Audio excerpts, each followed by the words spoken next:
I will give you that. Yeah. All right, let's go into some bullet points here.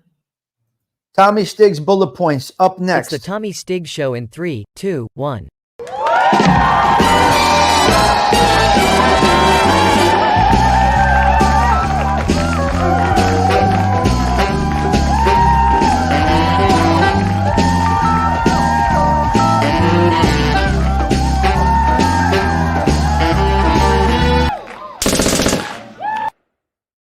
Right, all right, okay. Tommy Stiggs Show, not really, but we do appreciate the wiretap guys making that for me. We're gonna do a couple of 3 things right here. We're gonna go through a couple of 3, 4, 5 bullet points right now. Okay, found a little channel called the Wiseguy Diaries. I'm kind of digging this. I got to check into it a little bit more, but it's called the Wiseguy Diaries, and it seems to be interesting. They showed Sammy the Bull and Mikey Francis fighting this morning and going at it. Interesting channel. I'm kind of liking it. It's called the Wiseguy Diaries. Now, here's what I want to say about some of these, how do you say it, Metagon channels, American people that are trying to do these channels about the mafia. They cannot pronounce Italian names. Why can't they? None of them could say Ciangalini. Nobody could say Ciangalini.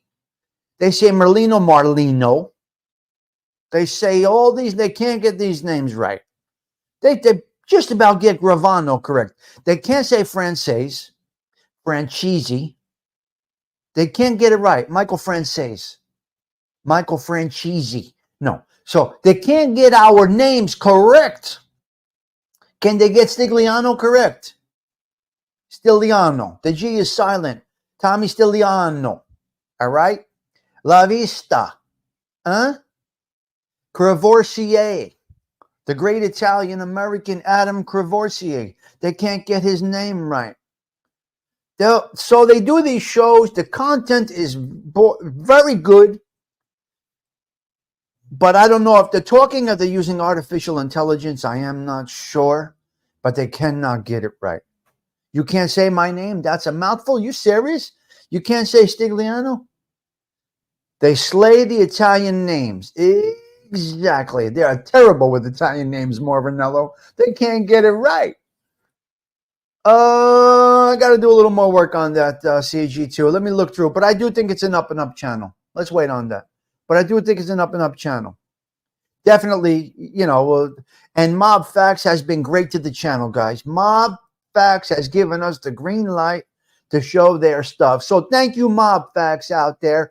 They don't really check in. They got their own thing going on. But Mob Facts gave us the okay, the approval to use their content.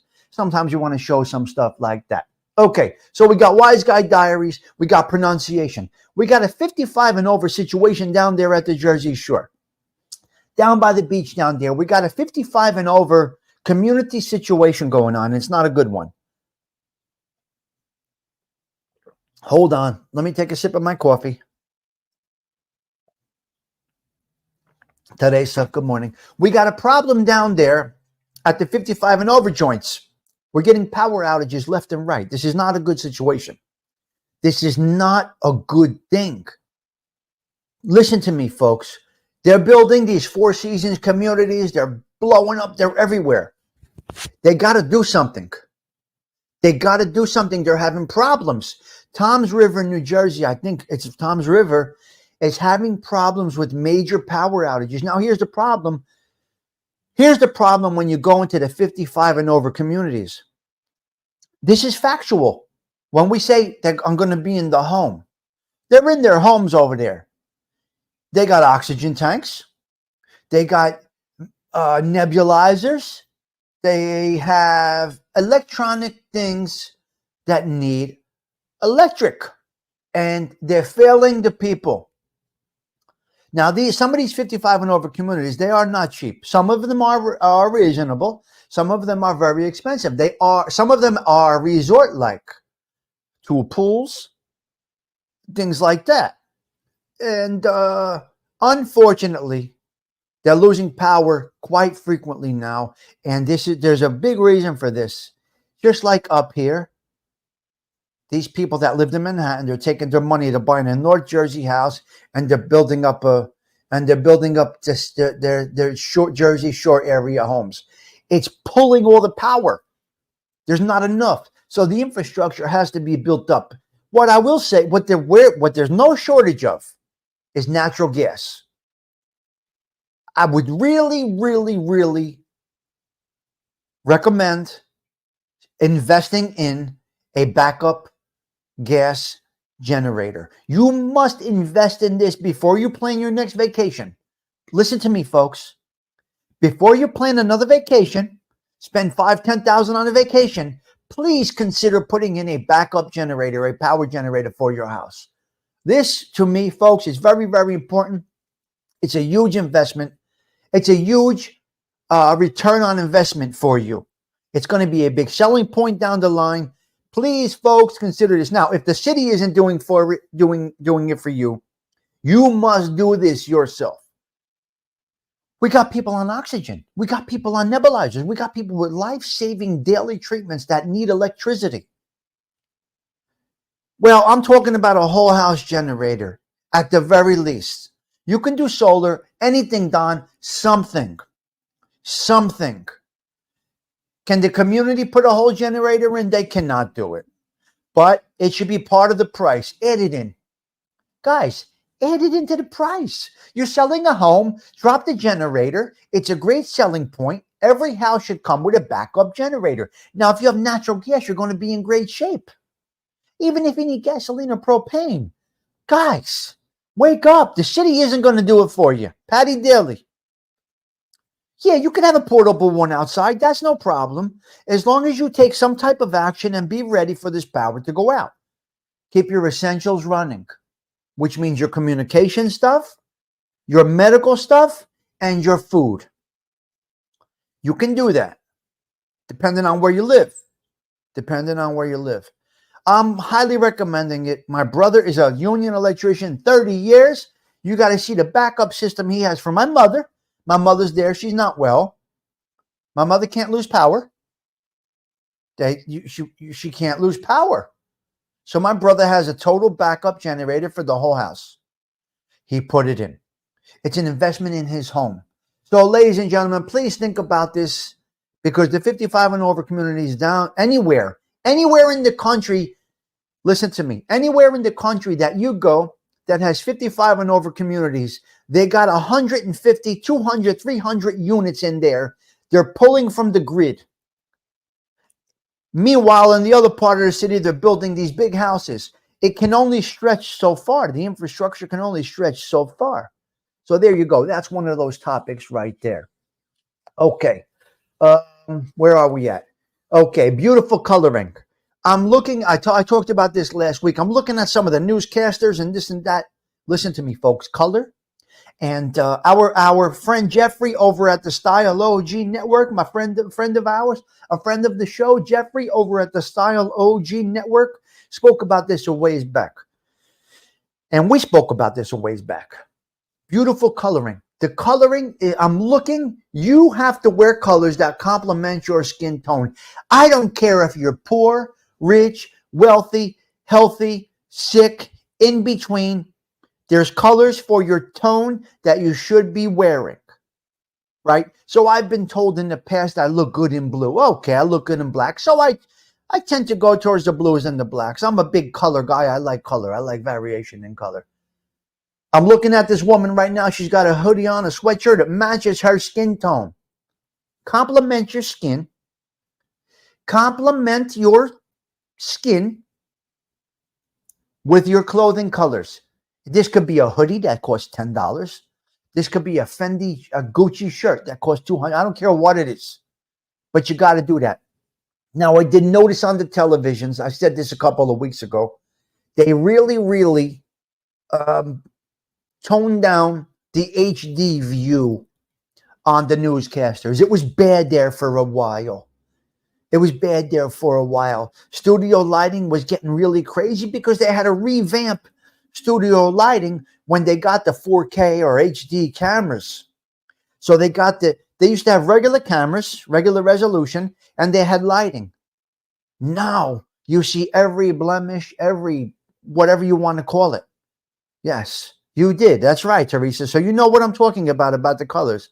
So do I sound correct in that, Teresa? Would you co-sign that? Would you validate that right there?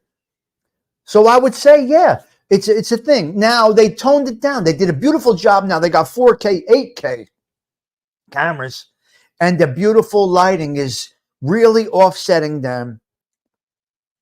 Television has, it took a while, but they came up to speed. They have adapted and it looks great. So coloring, clothing, skin tone, it's all important if you care about how you look. Okay, Patty Daly, talk to you later. Some people do not care about how they look. 70 years ago, I Love Lucy. What? Yes. 70 years ago, I Love Lucy. It seems like modern times to us. So, but I Love Lucy was on the move 70 years ago. Yep, Lucy and Ricky Ricardo, 70 years ago. Okay, tucked in shirts. Tucked in shirts. Okay. Some people tuck, some people go untucked today. I saw a nice, a lot of people that wear tucked in shirts, there is a problem with the tuck getting untucked. It gets sloppy, it starts to look ugly.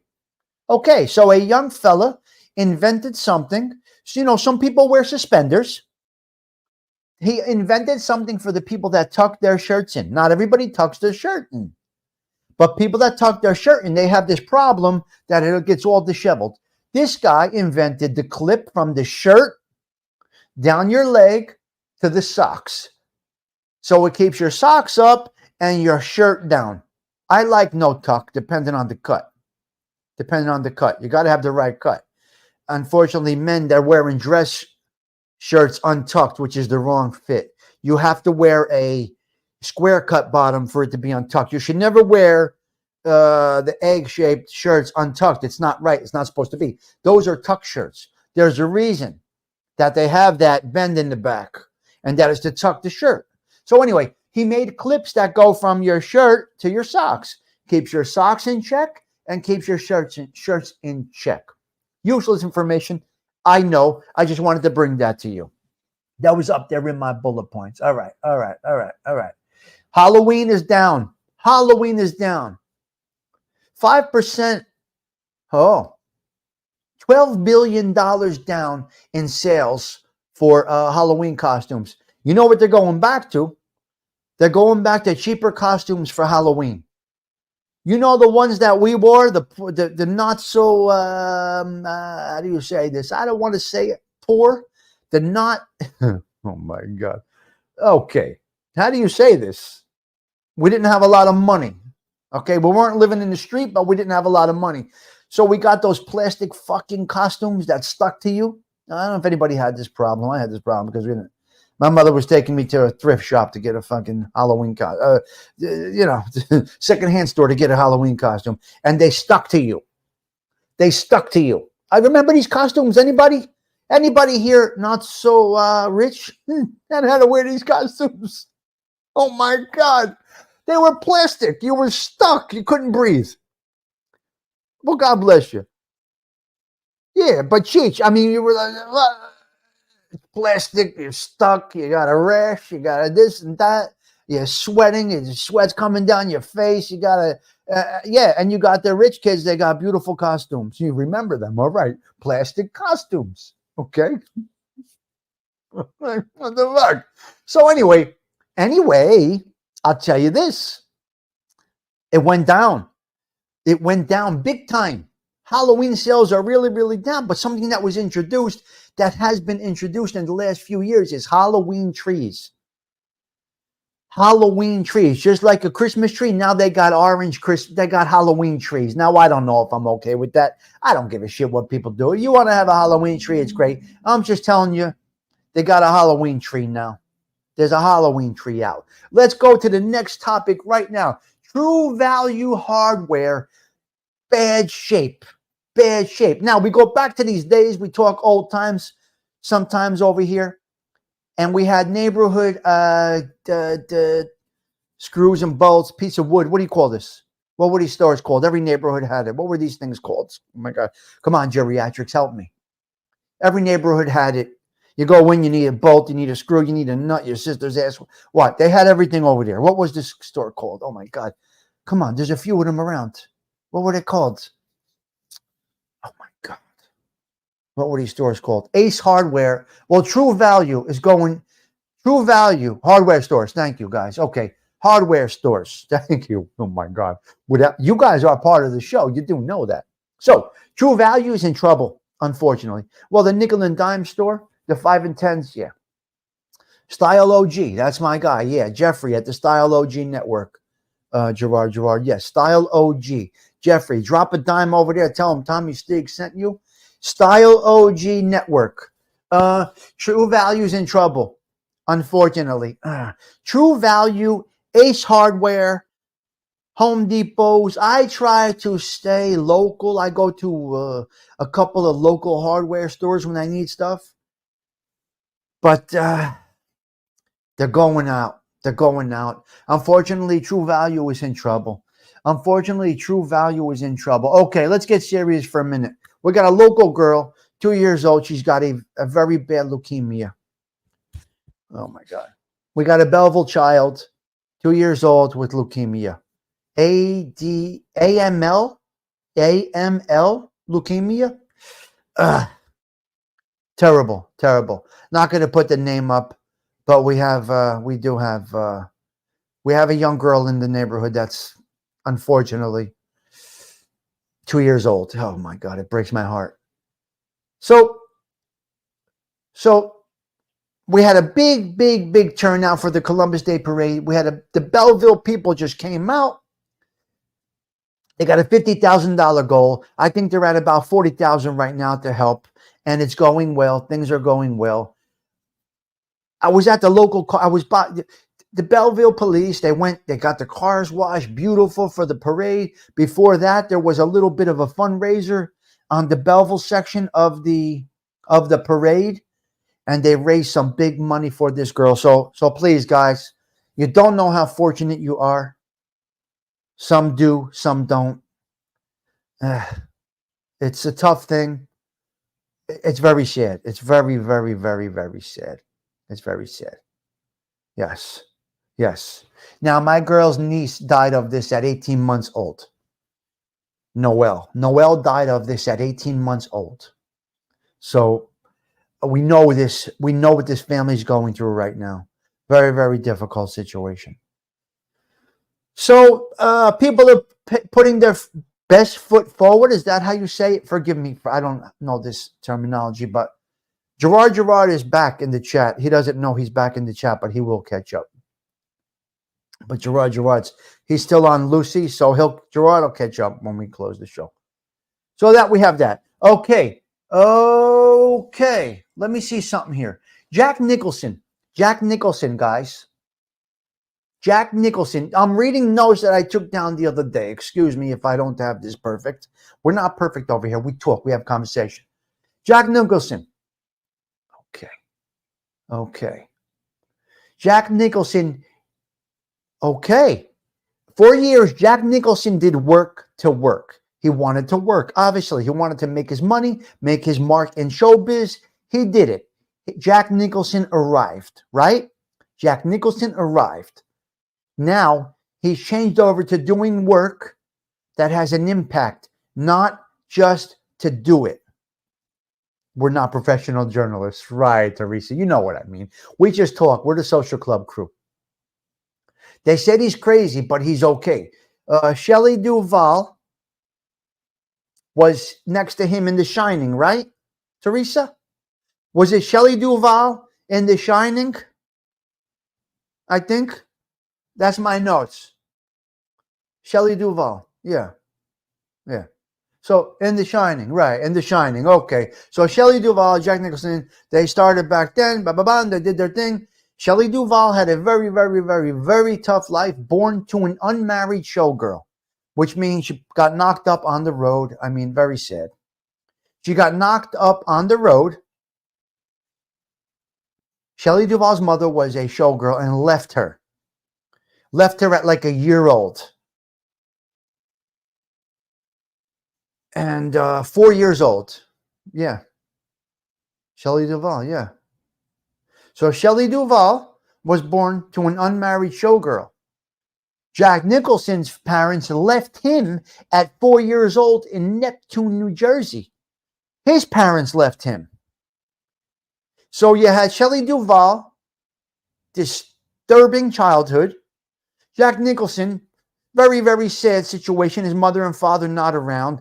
Left him at 4 years old in Neptune, New Jersey. Grandparents raised him. Shelley Duvall did not end up as successful as Jack Nicholson. You see, you have two different things here. You have two different things here going on. Very, very interesting. Very, very interesting to see two different outcomes with two bad beginnings. Bobby, yeah. Bobby and Whitney. Bobby, what's his name? Bobby Brown. Bobby Brown and Whitney Houston. Now, this is a local thing. Whitney Houston was from this area, East Orange, New Jersey. She went to Kimberly Academy. She went to some private school. But anyway, she got kicked out of school. Anyway, so Bobby Brown and Whitney Houston. Who destructed in that relationship? You think Bobby Brown took down Whitney Houston? What's your thoughts on that? Did Bobby Brown destroy Whitney Houston? What's your thoughts, guys? Off the cuff right now. Don't go to Google's, no research. What do you think happened there? Bobby Brown was a recluse and brought Whitney into his world? You think that's what happened? Yeah. Yeah. Whitney, beautiful. Beautiful. You have a headache? The industry? Susan, you have a headache. True Value's out. Gerard's way back a little bit. I don't like Bobby and Franklin investigating Whitney Houston. But Whitney Houston's dead. Okay, Martha, total opposite. Hold on, I got to get this call. Hold on, guys. Hold on.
Okay, guys, I'm sorry. Hold on 1 minute.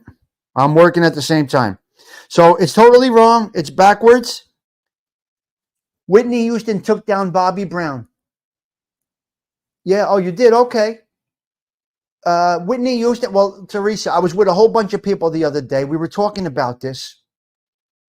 The other day at the parade here because obviously Whitney Houston was a local girl here. She was only 2 towns over from where we grew up. And it was her that she was a recluse. She was out of her mind. Okay, Teresa Murphy, that's great. Yes. So that she was a recluse. So don't get it twisted that it was all Bobby Brown. She was part of this mess. We're going to go out with one more thing. We're going to go out with 1 or 2 more things right here. So it was Bobby Brown and Whitney Houston. It was more Whitney Houston than it was Bobby Brown in their downfall. The Amish Mafia. Wait a minute. Forget the Mafia. The Amish. There's no Amish Mafia. The Amish. They're Amish. About 50 Amish got sick the other day. 50 Amish got sick. You know what they did? They picked mushrooms in the wild and ate them. Are you nuts? Are you out of your friggin' mind? The Amish picked the mushrooms and they ate them. Do they not know that there's poisonous mushrooms out there, these people?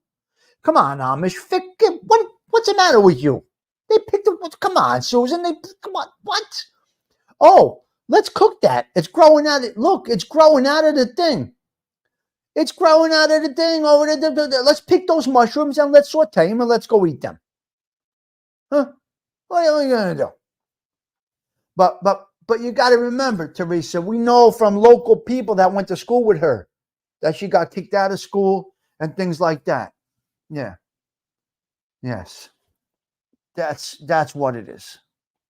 All right, I got to get out of here. We're going to rock and roll right now.